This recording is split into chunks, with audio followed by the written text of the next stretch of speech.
Hello everyone, कैसे आप सब। आशा करते हैं बहुत अच्छे होंगे और आप लोगों की पढ़ाई बहुत अच्छे तरीके से चल रही। मैं संजना और आप लोगों का पसंदीदा चैनल तारस के स्टडी पॉइंट, जिस पे आज हम लेके आए हैं कक्षा 10 की रसायन विज्ञान का जो तीसरा चैप्टर है, जिसका नाम है हमारा धातु एवं अधातु। धातु एवं अधातु के बारे में हमने बहुत सारे टॉपिक पिछली वीडियो में बता दिए थे।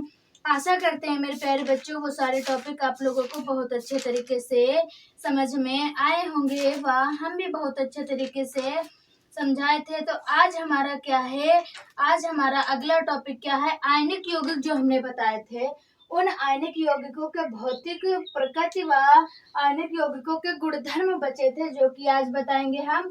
और क्या बताएंगे, विद्युत चालकता बताएंगे, खनिज बताएंगे व अयस्क बताएंगे।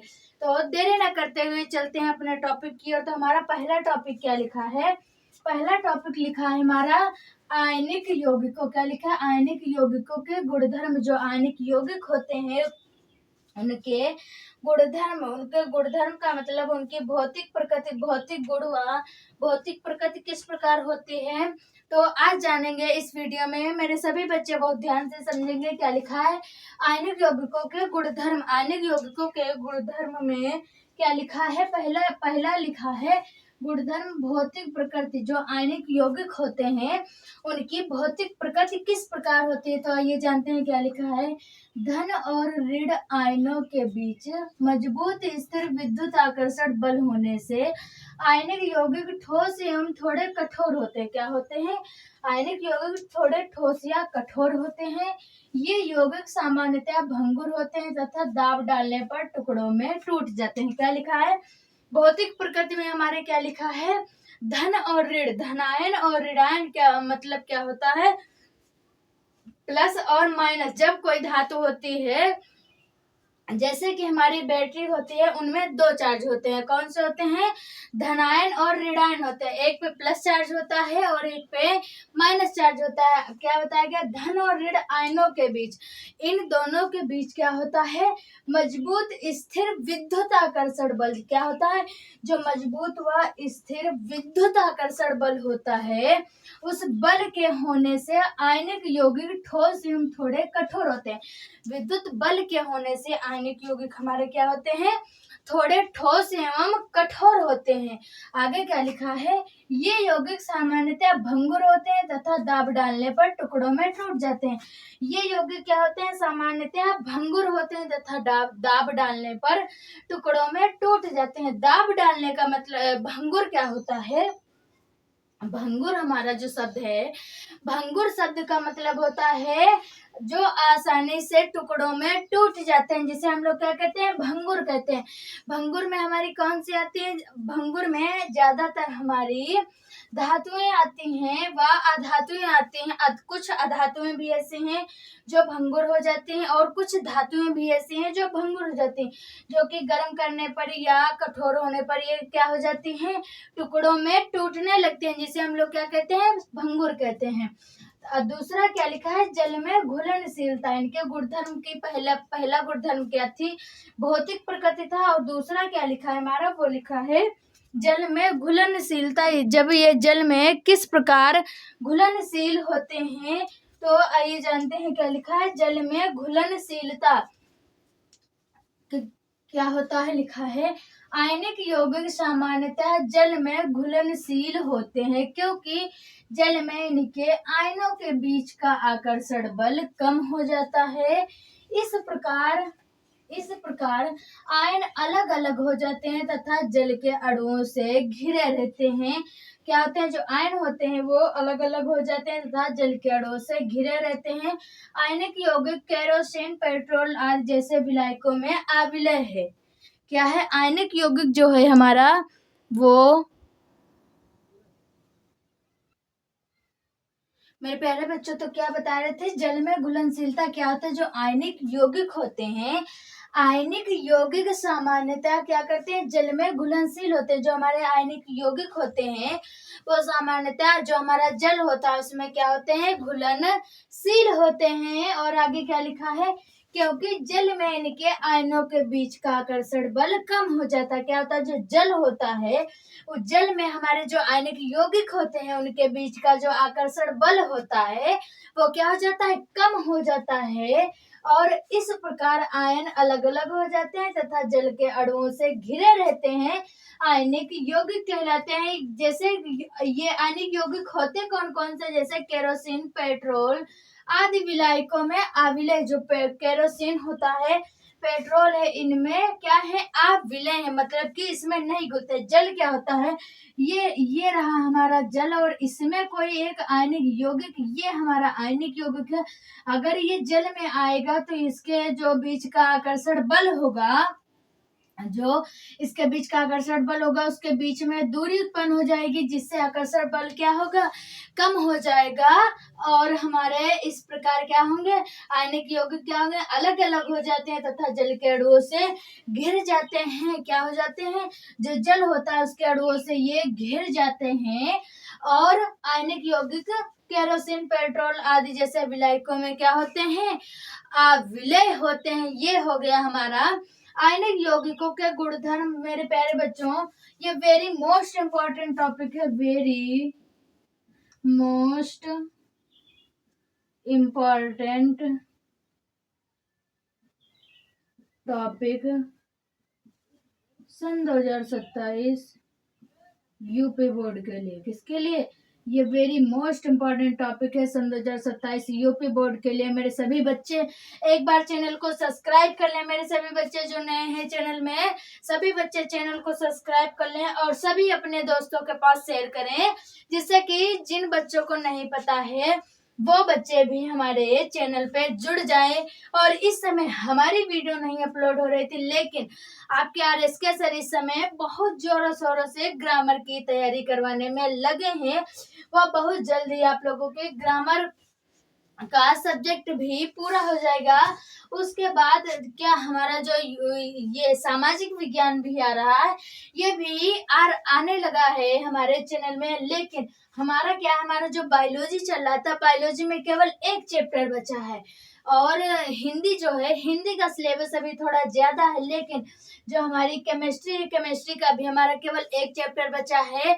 हम केमिस्ट्री पढ़ाने के बाद जब हमारी केमिस्ट्री पूरी हो जाएगी उसके बाद हम क्या बताएंगे आप लोगों को, उसके बाद बताएंगे बायोलॉजी। बायोलॉजी का जो थोड़ा सा रह गया है, हम अब एक एक सब्जेक्ट ही पूरा करवाएंगे। केमिस्ट्री पूरा हो जाएगा, उसके बाद बायोलॉजी पढ़ाएंगे, बायोलॉजी पूरा हो जाएगा तब हिंदी लाएंगे।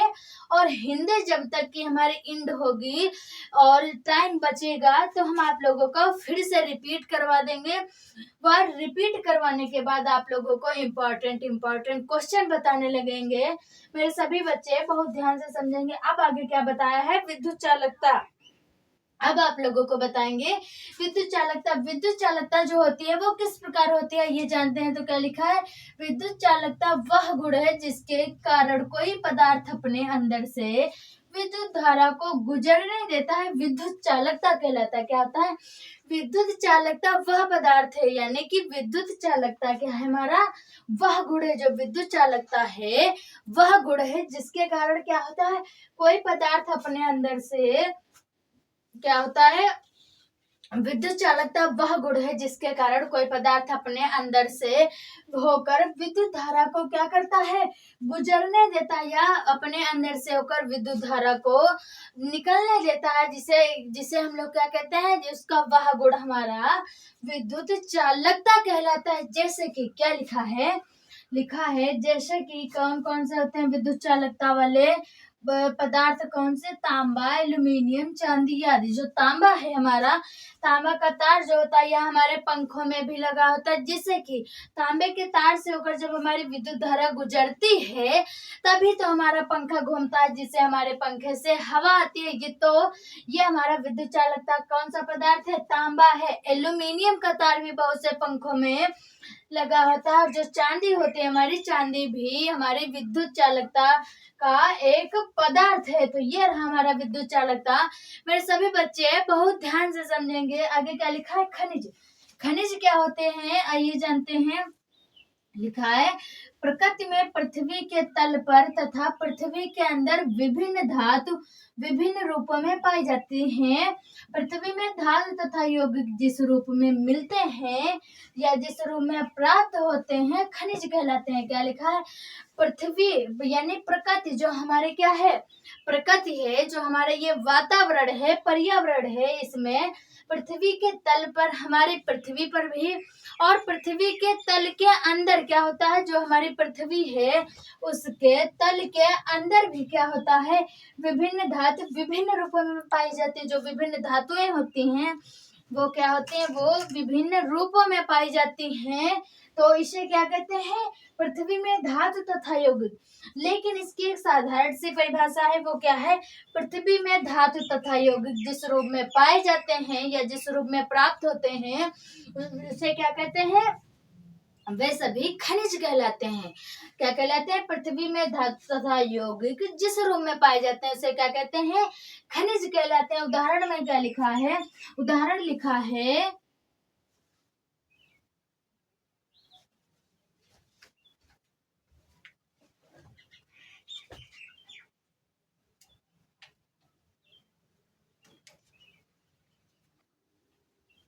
क्या बताया गया है, उदाहरण खनिज क्या, उदाहरण क्या होता है, क्या लिखा है, कॉपर पायराइट यानी CuFeSO4 एक खनिज है। इसमें मुख्यतः CuFeS2 होता है। इसमें कॉपर तथा आयरन धातुएं होती हैं। क्या लिखा है, हमारे खनिज का उदाहरण क्या लिखा है, कॉपर पायराइट। जो हमारा कॉपर पायराइट है CuFeSO4 क्या है, कॉपर पायराइट, यह क्या है, यह एक खनिज है। इसमें मुख्यतः क्या पाया जाता है, CuFeS2 यानी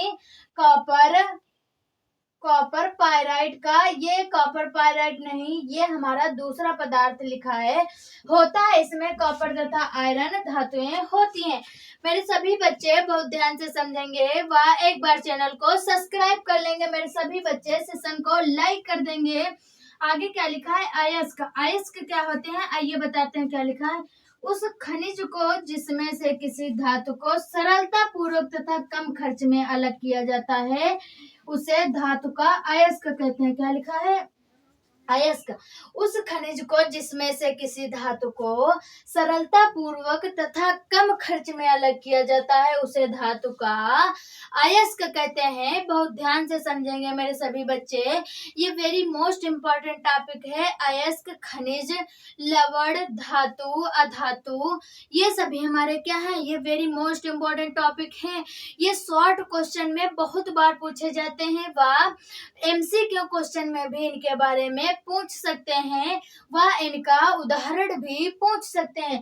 तो क्या लिखा है, अब ये हो गया हमारा अयस्क। अब क्या बताएंगे आप लोगों को, खनिज तथा अयस्क में अंतर। जो खनिज होते हैं वो क्या करते हैं और जो अयस्क होते हैं वो किस प्रकार होते हैं, उनका क्या काम होता है, तो आइए जानते हैं। क्या लिखा है, खनिज तथा अयस्क में अंतर। सभी अयस्क खनिज होते हैं परंतु सभी खनिज अयस्क नहीं होते। पहला अंतर क्या लिखा है, अगर आप लोग ये वाले अंतर ना लिख पाए तो ये भी लिख सकते हैं। क्या होते हैं, सभी अयस्क खनिज होते हैं परंतु सभी खनिज अयस्क नहीं होते हैं। क्या होते हैं, जो सभी खनिज होते हैं वो हमारे क्या होते हैं, वो अयस्क होते हैं। लेकिन जो खनिज होते हैं सभी, वो सभी अयस्क खनिज होते हैं लेकिन सभी खनिज अयस्क नहीं होते हैं। अब आइए इनके बारे में अंतर बताएं। क्या लिखा है, ये हो गया हमारा खनिज और ये हो गया अयस्क। तो पहला अंतर क्या लिखा है, उन प्राकृतिक पदार्थों को जिनमें धातुओं के यौगिक पाए जाते हैं खनिज कहलाते हैं। खनिज वे प्राकृतिक पदार्थ होते हैं, इस प्रकार भी लिख सकते हैं। खनिज वे प्राकृतिक पदार्थ होते हैं व वे प्राकृतिक यौगिक होते हैं जिनमें धातुओं के यौगिक पाए जाते हैं। खनिज में क्या होता है, धातुओं के यौगिक पाए जाते हैं, जिसे हम लोग क्या कहते हैं, जिसे क्या कहते हैं, खनिज कहलाते हैं। दूसरा क्या लिखा है, अयस्क क्या कहता है, अयस्क हमारा क्या कहता है, जिन खनिजों से धातुएं लाभदायक तथा सुविधा पूर्वक प्राप्त की जा सकती हैं उन्हें अयस्क कहते हैं। क्या कहते हैं, जो खनिज होते हैं उन खनिजों से क्या कर सकते हैं, उन खनिजों से धातुएं लाभदायक, जो धातुएं होती हैं वो लाभदायक एवं सुविधा पूर्वक प्राप्त की जा सकती है, उन्हें क्या कहते हैं, वो खनिज उन्हें अयस्क कहते हैं, सॉरी खनिज नहीं अयस्क कहते हैं। दूसरा अंतर क्या लिखा है, दूसरा लिखा है कुछ खनिजों में धातु की प्रतिशत मात्रा पर्याप्त होती है, जबकि कुछ खनिजों में धातु की प्रतिशत मात्रा बहुत कम होती है। क्या लिखा है, कुछ खनिजों में धातु की प्रतिशत मात्रा पर्याप्त होती है, जबकि कुछ खनिजों में धातु की प्रतिशत मात्रा पर्याप्त व बहुत कम होती है। अयस्क क्या कहता है, हमारा अयस्क कहता है सभी अयस्कों में धातु की प्रतिशत मात्रा पर्याप्त होती है। क्या होती है, जो सभी अयस्क होते हैं उसमें धातु की प्रतिशत मात्रा क्या होती है, वो पर्याप्त होती है। तीसरा अंतर क्या लिखा है हमारा, तीसरा अंतर लिखा है हमारे सभी खनिजों को धातु निष्कर्षण के लिए प्रयुक्त नहीं किया जा सकता, अर्थात सभी खनिज अयस्क नहीं होते। हमने अभी आप लोगों को बताया था सभी खनिज अयस्क नहीं होते हैं, वह सभी खनिज अयस्क नहीं होते हैं, वह सभी अयस्क खनिज होते हैं। क्या लिखा है, सभी खनिजों को धातु निष्कर्षण के लिए, जो सभी खनिज होते हैं उनके धातु निष्कर्षण के लिए प्रयुक्त नहीं किया जा सकता। जो सभी खनिज होते हैं उनको धातु के निष्कर्षण के लिए प्रयुक्त नहीं किया जा सकता, अर्थात सभी खनिज अयस्क नहीं होते। क्या लिखा, अर्थात जो सभी खनिज होते हैं वो अयस्क नहीं होते हैं। इसका अयस्क का तीसरा अंतर क्या लिखा है, अयस्क का तीसरा अंतर लिखा है, अयस्क का हमारा तीसरा अंतर है सभी अयस्कों को धातु निष्कर्षण के लिए प्रयुक्त किया जा सकता है। जो सभी अयस्क होते हैं उनके धातु निष्कर्षण के लिए उनको क्या किया जा सकता है, प्रयुक्त किया जा सकता है। आशा करते हैं मेरे प्यारे बच्चों आप लोगों को ये सारे टॉपिक बहुत अच्छे तरीके से समझ में आए होंगे, वह हम भी बहुत अच्छे तरीके से समझाए हैं। तो थैंक यू मेरे प्यारे बच्चों। ऐसे ही मेरे चैनल द आर एस के